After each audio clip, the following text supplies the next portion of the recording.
Hey everyone, today is day 27 of the Love Dare. Today's dare was to identify any unrealistic expectations that you may have of your spouse.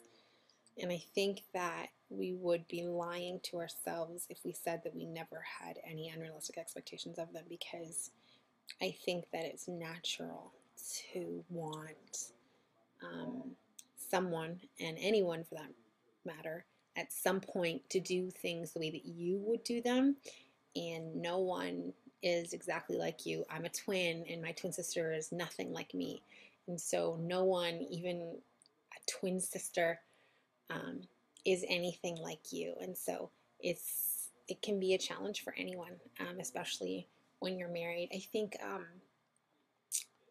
it might be more challenging for us this one because we're newly married, and you think in your head of what marriage is going to be like. I'm going to come home and I'm going to cook dinner, and then he's going to clean it, and then we're going to just spend the rest of the night talking and loving each other. And um, I think that you build up all these things that you want before you get married, and you anticipate the way it's going to be, and then you get married with all of these expectations for him, and they're not bad. um, but when they don't happen the way that you want them to, you can get frustrated, with both him, and probably yourself, because you wonder why they're not working.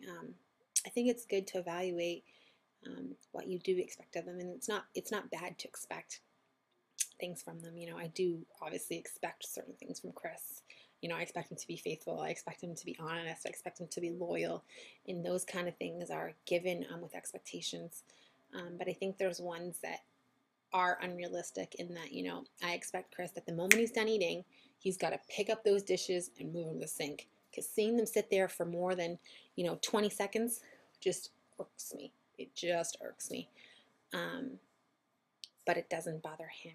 And so for me to expect him to always pick them up the moment that he's done, um, that is unrealistic. And so it is good to sit back and evaluate what you do expect from your spouse, and why you expect it, and could you live without it? Could you live without them doing it? And I think that the ones that you can't live without them doing, those ones aren't unrealistic.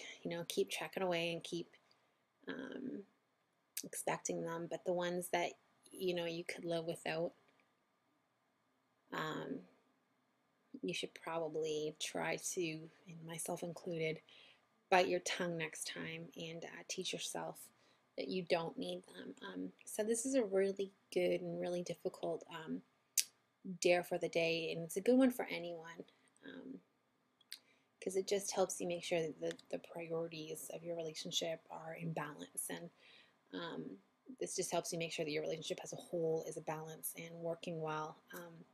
And so I've been challenged today, and I hope that you are challenged too. And we'll see you tomorrow for day number 28.